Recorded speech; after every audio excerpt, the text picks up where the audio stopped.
تمام تعریف اللہ کے لیے ہے کہ جو تمام جہانوں کا مالک ہے اور جس نے حق کے ساتھ ہر پیغمبر ہر رسول کو انسانیت کی ہدایت کے لیے بھیجا۔ کروڑوں درود ہو نبی صلی اللہ علیہ وسلم کی ذات پر جو خاتم النبیین ہیں اور جنہوں نے اللہ کی دی ہوئی ہر احکام اور ہر آیات کو امت تک پہنچا دی جیسے اس کا حق تھا پہنچانے کا۔ کروڑوں درود ہو اس ذات پر جس نے ہمارے لیے بہت رویا، ہماری ہدایت کے لیے بہت رویا۔ آج ہمارا موضوع تھا رسالت پر۔ رسالت پر قرآن مجید پورا گواہ ہے کہ نبی صلی اللہ علیہ وسلم اور دیگر انبیاء نے کس طرح محنت کی، عوام تک اپنی خاص قوم کو، اپنے قبیلوں کو اپنے اللہ کا وہ پیغام پہنچانے کی کوشش کی اور حق ادا کیا جس طرح کہ اسے ادا کرنے کا حق تھا۔ 1,24,000 کم و بیش انبیاء آئے، ان میں سے 313 روایت کے اندر جو ہے 313 رسول آئے ہیں۔ ہمیں سب سے پہلے یہ سمجھنا ہے کہ رسول یا نبی کون ہوتا ہے۔ نبی وہ ہوتا ہے کہ جو انسان کامل ہوتا ہے۔ انسان کامل کسے کہتے ہیں؟ انسان کامل وہ ہوتا ہے کہ جو ہر عیب سے پاک ہوتا ہے، جس کو انسانوں سے سب سے زیادہ عقل ہوتی ہے، انسانوں میں ہی سب سے زیادہ عقل، سماعت، سننے کی صلاحیت، سمجھنے کی صلاحیت، بولنے کی صلاحیت، اور ہر اعتبار سے وہ مضبوط ہوتا ہے۔ اللہ تعالیٰ باقی انسانوں سے، انبیاء اور رسول کو باقی 10 گنا زیادہ انسانوں سے طاقت جسمانی اور فزیکلی عطا کرتا ہے۔ یہ نبی اور رسول کا انسانی لیول پر مرتبہ ہوتا ہے کہ وہ باقی انسانوں سے افضل اس طرح سے بھی ہوتا ہے کہ وہ طاقت میں، سمجھنے میں، عقل میں، دیکھنے میں۔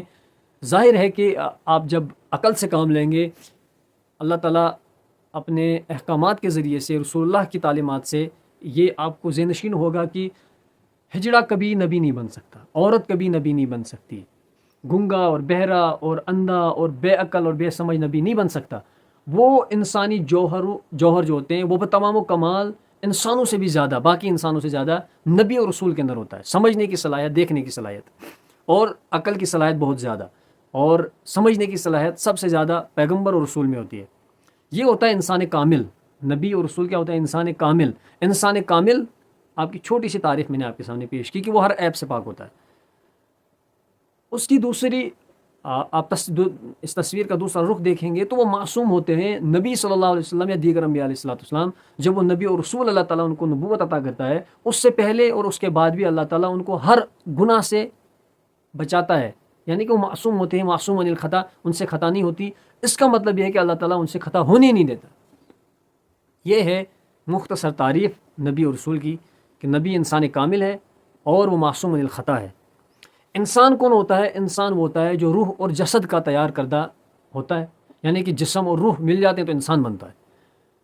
انبیاء علیہ الصلاۃ والسلام اور عام انسان، انبیاء علیہ الصلاۃ والسلام جنت کی مٹی سے ان کا جسم تیار ہوا، اور روح تو اللہ کا امر ہے، وہ تو اللہ کا نور ہے، امر ہے۔ یہ ہر انسان کے اندر اللہ کی طرف سے روح کیا ہے؟ روح امر ربی، یہ اللہ کا امر ہے۔ اور جسم تیار ہوا انبیاء علیہ السلام کا جنت کی مٹی سے، اور ہمارے محبوب محمد عربی صلی اللہ علیہ وسلم کا جو ہمارا عقیدہ ہے کہ اللہ تعالیٰ نے ان کو جنت الفردوس والی مٹی سے تیار کیا۔ اور ان کے نبی صلی اللہ علیہ وسلم کی سیرت میں ہمیں بارہا ملتا ہے کہ ان کے اللہ تعالیٰ نے جو جسم کے اندر جو نکلنے والا پسینہ، یہ تو دنیا کا اثر تھا، لیکن خوشبو ایسی تھی کہ وہ ہر خوشبو کو مات دیتی تھی۔ یہ جنت الفردوس والا اثر تھا۔ آپ نے نبی صلی اللہ تعالی وسلم کی بہت ساری چیزیں سیرت کے اندر پڑھی ہوں گی کہ مزاج دخل دنیا کا ہے، ماحول کا ہے، لیکن اس کی فطرتاً اس کی خوشبو اور اس کا جو انمول ایک نتیجہ نکلتا ہے وہ جنت والا ہی ہوتا ہے۔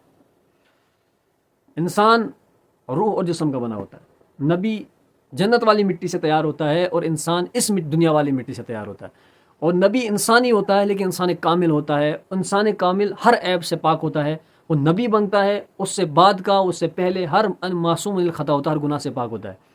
اور نبی وہ ہوتا ہے کہ جو پچھلی شریعت پہ عمل پیرا خود بھی ہوتے ہیں، اور جس کی طرف بھیجا جاتا ہے ان کو بھی اسی شریعت کے مطابق عمل پیرا ہونے کی دعوت دی جاتی ہے۔ رسول وہ ہوتا ہے کہ جس کو کتاب اور شریعت دونوں دے کر خاص قوم کی طرف بھیجا جاتا ہے، اپنی امت کی طرف بھیجا جاتا ہے، تاکہ وہ قرآن اور اپنی تعلیمات اور حکمت جو اللہ کی طرف سے ان کو ہے ان کو پاک کرے، ان کو کتاب اور حکمت کا علم سکھاتا ہے، اور یقیناً وہ پہلے کھلی گمراہی میں ہوتے ہیں۔ یہی ہے سورہ آل عمران آیت نمبر 164۔ حضور صلی اللہ علیہ وسلم کو فرمایا گیا، محمد رسول اللہ صلی اللہ علیہ وسلم کو ہم نے اس امت میں بھیجا، انہی میں سے رسول کو بنایا پھر انہی کی طرف بھیجا، ایسے رسول کو بنایا پھر انہی کی طرف بھیجا۔ لقد من اللہ علی المؤمنین، ایمان والوں پہ بہت بڑا احسان ہے یہ، انہی میں سے رسول کو اٹھایا، انہی کی طرف بھیجا، اور اللہ کے رسول نے ان کو کتاب اور حکمت کا علم سکھایا۔ کتاب اور حکمت کا علم سکھا دے امت کو، کیونکہ اس سے پہلے امت کھلی گمراہی میں تھی۔ رسالت مختصر بار رسالت وہ ہے، اللہ تعالیٰ اپنے چنے ہوئے بندوں کو اب دنیا کے انسانوں کی طرف بھیجتا ہے، انہی میں سے اٹھاتا ہے، انہی کی طرف بھیجتا ہے۔ اہل حق ہوتے ہیں انبیاء، اہل حق جب اٹھتے ہیں انبیاء علیہ الصلوۃ والسلام، وہ ان کی طرف، انسانوں کی طرف جاتے ہیں، اللہ کا پیغام اور ان کی اللہ کی شریعت ان کے سامنے ایسے کھلی کتاب کی طرح رکھ دیتے ہیں کہ ان کے پاس عذر نہیں بچتا۔ جو اقرار کرتا وہ مومن، جو انکار کرے وہ کافر۔ رسالت یہی ہے۔ اللہ تعالیٰ ہمیں کہنے سننے سے زیادہ عمل کی توفیق عطا فرمائے۔ انشاءاللہ اگلے سیشن میں جب گفتگو ہوگی تو پھر انشاءاللہ اور مفصل گفتگو ہوگی۔